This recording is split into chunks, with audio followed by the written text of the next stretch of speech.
Hello friends, स्वागत करते हैं आज की इस नई वीडियो में। हम पढ़ रहे थे संविधान और संविधान में हम पढ़ रहे थे संघीय कार्यपालिका एवं विधायिका, जिसमें हमने यहाँ तक राष्ट्रपति द्वारा राज्यसभा में 12 सदस्य मनोनीत किए जाते हैं, यहाँ तक हमने कर लिए थे पिछली वीडियो में। और अब इससे आगे का यहाँ से देखेंगे। नोट्स बनाते रहेंगे साथ में, क्योंकि बहुत ही शॉर्ट नोट्स हैं। इस बुक में कुछ भी एक्स्ट्रा नहीं दे रखा है। यूपीएससी के लिए बहुत ही बेहतरीन बुक है ये। ठीक है, तो चलते हैं आगे। संसदीय और विधानसभा क्षेत्रों की सीमाओं के समायोजन के संबंध में भारत का परिसीमन आयोग अनुशंसा करता है। राज्यों के और संघ राज्य क्षेत्रों के 238 से अधिक प्रतिनिधियों तथा राष्ट्रपति द्वारा नाम निर्देशित किए जाने वाले 12 सदस्यों से मिलकर राज्यसभा बनेगी। कितने लोगों से मिलकर बनेगी? 12 सदस्यों से मिलकर राज्यसभा बनेगी। राज्यसभा में भारत के प्रत्येक राज्य और संघ राज्य क्षेत्रों के लिए सीटों के आवंटन का उल्लेख भारत के संविधान की चौथी अनुसूची में दिया गया है। ध्यान रखेंगे। अनुच्छेद 80 के अनुसार राष्ट्रपति द्वारा राज्यसभा में ऐसे 12 व्यक्ति मनोनीत किए जाते हैं जिन्हें साहित्य, विज्ञान, कला और समाज सेवा के क्षेत्र में विशेष ज्ञान या व्यवहारिक अनुभव प्राप्त हों। राज्यसभा के अधिकतम सदस्यों की संख्या 250 हो सकती है। वर्तमान में 12 मनोनीत और 233 राज्य एवं संघ राज्य क्षेत्रों के प्रतिनिधियों सहित राज्यसभा की कुल सदस्य संख्या कितनी है? 245 है। ठीक है।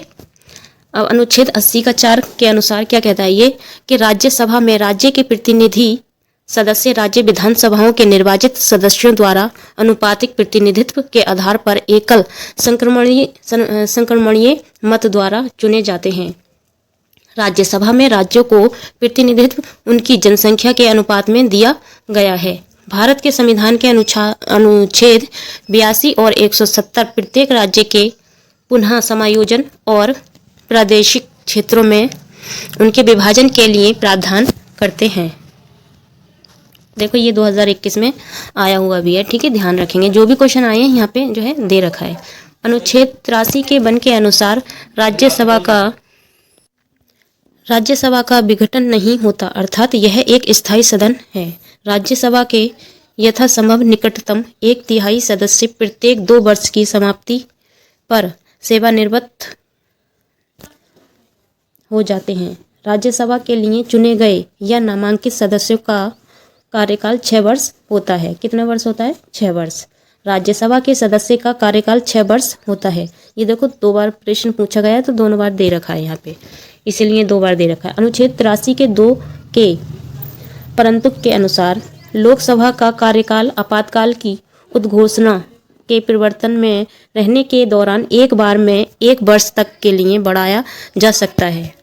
यद्यपि आपात उद्घोषणा के परिवर्तन में न रह जाने की स्थिति में उसका विस्तार किसी भी दशा में 6 माह की अवधि से अधिक नहीं होगा।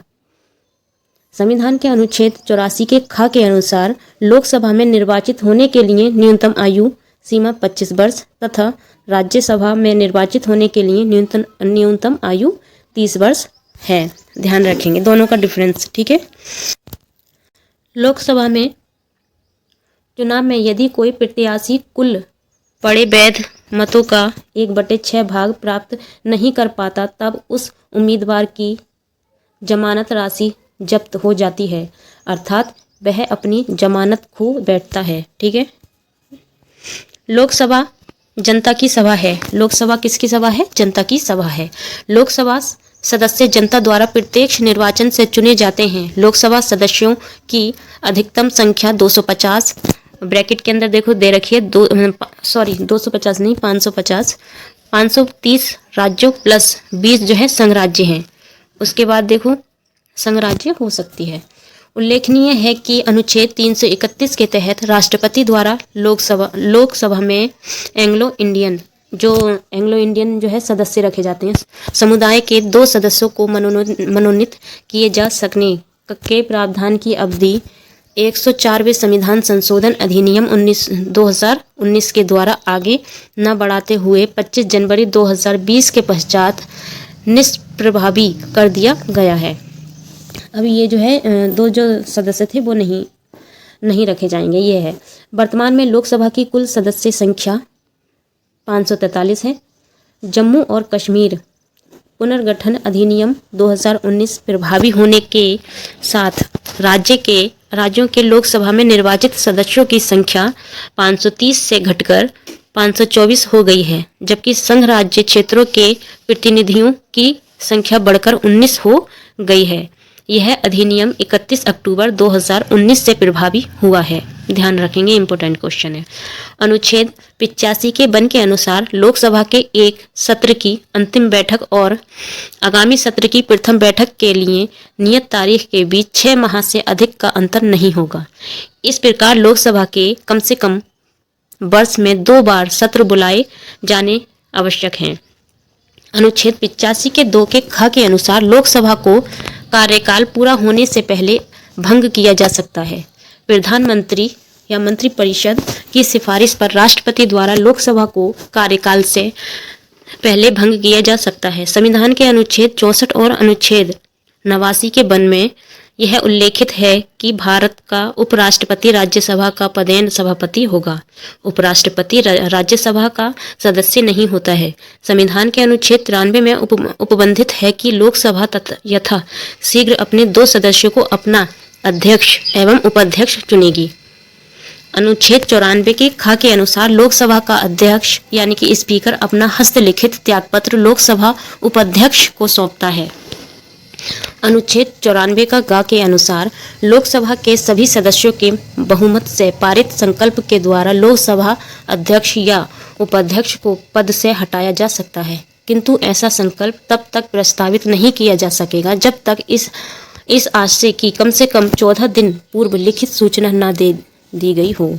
उसके आगे देखेंगे अनुच्छेद 94 के द्वितीय परंतु के अनुसार जब कभी लोकसभा का विघटन किया जाता है तो विघटन के पश्चात होने वाले लोकसभा के प्रथम अधिवेशन के ठीक पहले तक अध्यक्ष अपने पद को रिक्त नहीं करेगा। नवनिर्वाचित सदन में लोकसभा के अध्यक्ष के चुनाव से पूर्व सदन के सामान्यतः सर्वाधिक वरिष्ठ सदस्य को प्रोटेम स्पीकर के रूप में राष्ट्रपति नियुक्त करता है, जो कि नवनिर्वाचित सदस्यों को शपथ दिलाता है तथा स्पीकर के चुनाव तक सदन की अध्यक्षता करता है।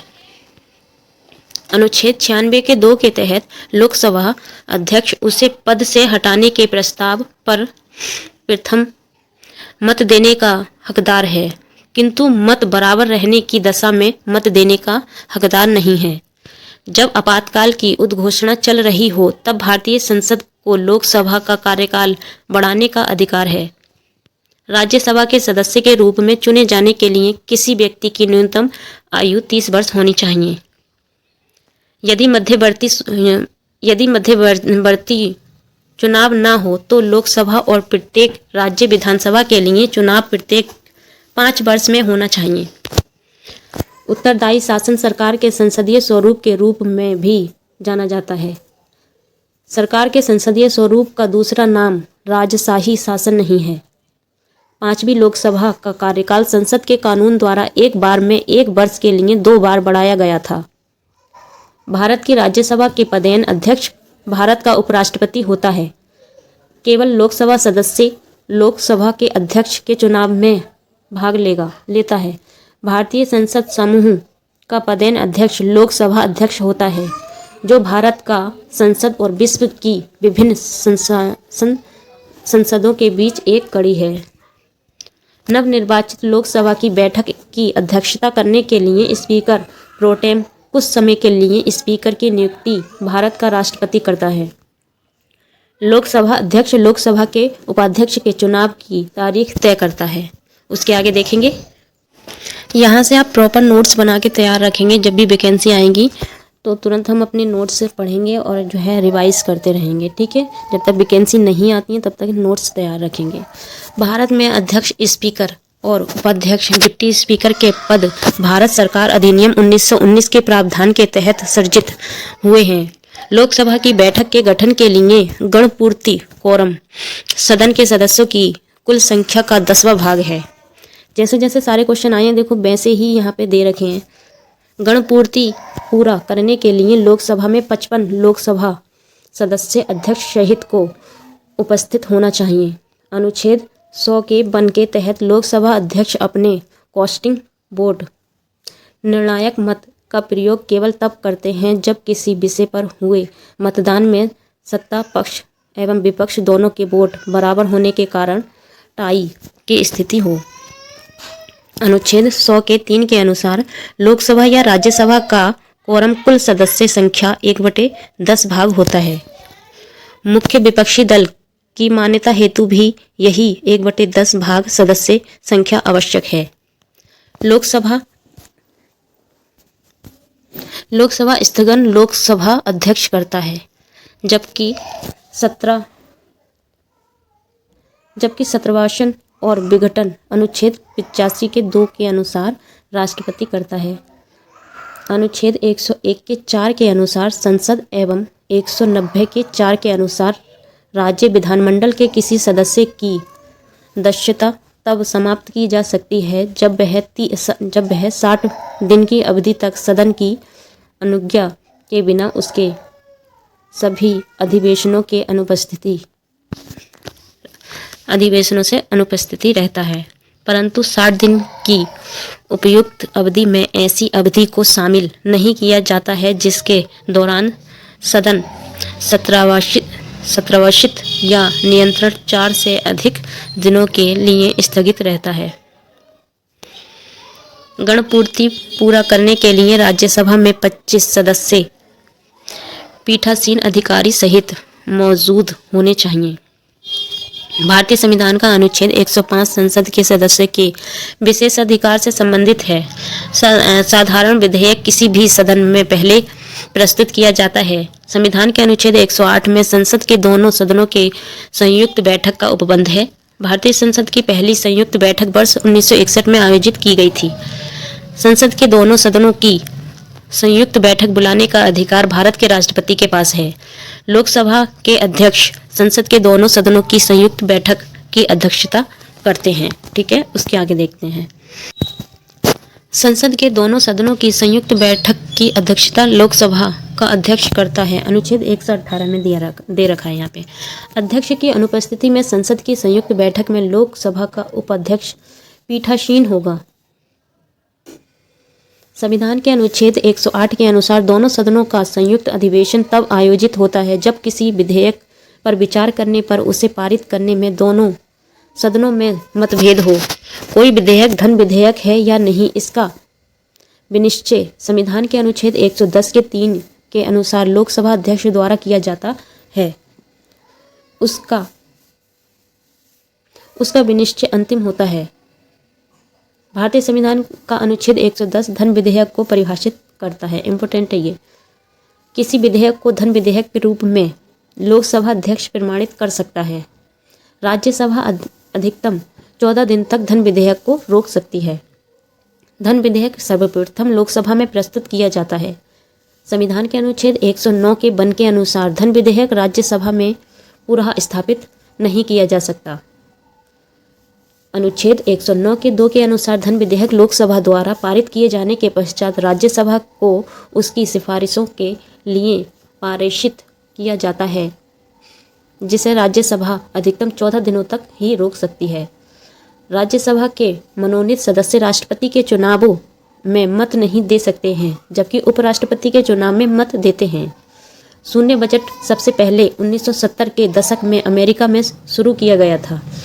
शून्य आधारित बजट में गत वर्षों के व्यय संबंधी आंकड़ों को कोई महत्व नहीं दिया जाता है। इस प्रणाली में कार्य इस आधार पर शुरू किया जाता है कि अगली अवधि के लिए बजट शून्य है, जबकि प्रत्येक रुपये की मांग का किसी भी कार्य या परियोजना या क्रिया या औचित्य नहीं दिया जाता है। शून्य बजट में प्रत्येक नई अवधि के लिए सभी खर्चों को नियोजित होना चाहिए। भारतीय संविधान का अनुच्छेद 112 वार्षिक वित्तीय वितरण से संबंधित है। संविधान के अनुच्छेद 112 के 3 के तहत राष्ट्रपति के वेतन भत्ते, राज्यसभा के सभापति और उपसभापति के तथा लोकसभा के अध्यक्ष और उपाध्यक्ष के वेतन और भत्ते, सर्वोच्च न्यायालय के न्यायाधीशों के वेतन भत्ते और पेंशन, उच्च न्यायालयों के न्यायाधीशों की पेंशन, नियंत्रक महालेखा परीक्षक के वेतन भत्ते और पेंशन आदि भारत की संचित निधि पर भारित व्यय है। उसके आगे देखेंगे प्रथम राज्यों की लोकसभा सीटें। देखो इधर साइड में जो है हमारे क्या कहते हैं राज्य दे रखे हैं और इधर साइड में जो है लोकसभा सीटें दे रखी हैं। देखो उत्तर प्रदेश में कितनी है 80, देश में सर्वाधिक है। ठीक है, सबसे ज़्यादा जो है उत्तर प्रदेश में है लोकसभा सीटें। महाराष्ट्र में 48 हैं, पश्चिम बंगाल में 42 हैं, बिहार में 40 हैं। उसके आगे देखो तमिलनाडु, मध्य प्रदेश 39, तमिलनाडु में कितनी है 39 है, मध्य प्रदेश में 29 है, कर्नाटक में 28 हैं, गुजरात में 26 हैं, राजस्थान में 25 हैं, आंध्र प्रदेश में 25 हैं, उड़ीसा में 21 हैं, तेलंगाना में 17, असम में 14, झारखंड 14, पंजाब 13, छत्तीसगढ़ 11। उसके आगे है देखो लोकसभा का प्रथम चुनाव 25 अक्टूबर 1951 से 21 फरवरी 1952 तक चला था। प्रथम लोकसभा का पहला अधिवेशन 13 मई 1952 को हुआ था। क्षेत्रफल के आधार पर 5 बड़े लोकसभा निर्वाचन क्षेत्र क्रम से लद्दाख में देखो 173266.37 वर्ग किलोमीटर, बाड़मेर 55,074 वर्ग मीटर, कच्छ में इतना दे रखा है और अरुणाचल प्रदेश में इतना दे रखा है तथा अरुणाचल पश्चिम में जो है 39,103 वर्ग किलोमीटर है। ठीक है, 5 जो है क्रम से बड़े लोकसभा निर्वाचन क्षेत्र हैं ये। क्षेत्रफल की दृष्टि से सबसे छोटा लोकसभा निर्वाचन क्षेत्र चांदनी चौक दिल्ली, ठीक है, 10.59 वर्ग मीटर है। 15 मई 1962 को गणेश वासुदेव मावलंकर लोकसभा के प्रथम अध्यक्ष बने। 15वीं लोकसभा की अध्यक्षता मीरा कुमार लोकसभा की प्रथम महिला अध्यक्ष थी। वर्तमान में 17वीं लोकसभा के अध्यक्ष ओम बिड़ला हैं। उपराष्ट्रपति को उपराष्ट्रपति पद के लिए वेतन नहीं प्राप्त होता है बल्कि राज्यसभा के सभापति के रूप में प्राप्त होता है। अब यहाँ पे देखो प्रमुख पदाधिकारियों का मासिक वेतन अब देखो मासिक वेतन राष्ट्रपति का कितना होता है 5 लाख रुपए, उपराष्ट्रपति का 4 लाख रुपए और राज्यपाल का 3.5 लाख। ठीक है, उसके आगे देखेंगे सर्वोच्च न्यायालय के मुख्य न्यायाधीश का 2,80,000 रुपये, सर्वोच्च न्यायालय के अन्य न्यायाधीश के 2,50,000 रुपये, उच्च न्यायालय के मुख्य न्यायाधीश 2,50,000, उच्च न्यायालय के अन्य न्यायाधीश 2,25,000, नियंत्रक एवं महालेखा परीक्षक 2,50,000 रुपये, मुख्य चुनाव आयुक्त 2,50,000 रुपये। यहाँ से जो है पूछ लेते हैं वेतन भी इसलिए।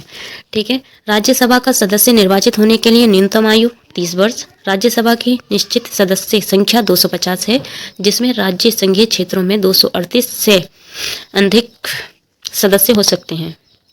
वर्तमान में राज्यसभा में कुल 245 सदस्य हैं, जिसमें राष्ट्रपति द्वारा मनोनीत किए जाने वाले 12 सदस्यों के अतिरिक्त 225 सदस्य राज्य विधानसभाओं के सदस्यों द्वारा एवं 8 संघीय क्षेत्र, 4 जम्मू कश्मीर, 3 दिल्ली, 1 पुडुचेरी से एकल संक्रमणीय मत पद्धति से निर्वाचित होते हैं। जम्मू और कश्मीर पुनर्गठन अधिनियम 2019 के पश्चात 31 अक्टूबर 2019 से प्रभावी है। भारत की प्रथम अभिनेत्री जिन्हें राज्यसभा के लिए नामांकित किया गया वो कौन है? नरगिस दत्त थी। ठीक है, नरगिस दत्त। सर्वपल्ली राधाकृष्ण राज्यसभा के प्रथम सभापति थे, ध्यान रखेंगे। प्रमुख राज्य की राज्यसभा सीटें आ गई, प्रमुख राज्य की राज्यसभा सीटें यहाँ से देखो, उत्तर प्रदेश की 31 हैं, महाराष्ट्र की 19 हैं, तमिलनाडु 18 हैं, पश्चिम बंगाल 16, बिहार 16, कर्नाटक 12, आंध्र प्रदेश 11, गुजरात 11, मध्य प्रदेश 11, राजस्थान 10, उड़ीसा 10, केरल 9, असम 7, पंजाब 7, तेलंगाना 7, झारखंड 6, हरियाणा 5 और छत्तीसगढ़ 5। इस वीडियो में इतना ही। अब कल जो है आगे नेक्स्ट वीडियो में मिलेगा। कल यहाँ से हम पढ़ेंगे और यहाँ से नोट्स बनाते रहेंगे और जो है काफ़ी अच्छा दे रखा है इस बुक से। आपके लिए थोड़ी भी वीडियो हेल्पफुल हो तो लाइक और सब्सक्राइब चैनल को ज़रूर करें। ठीक है।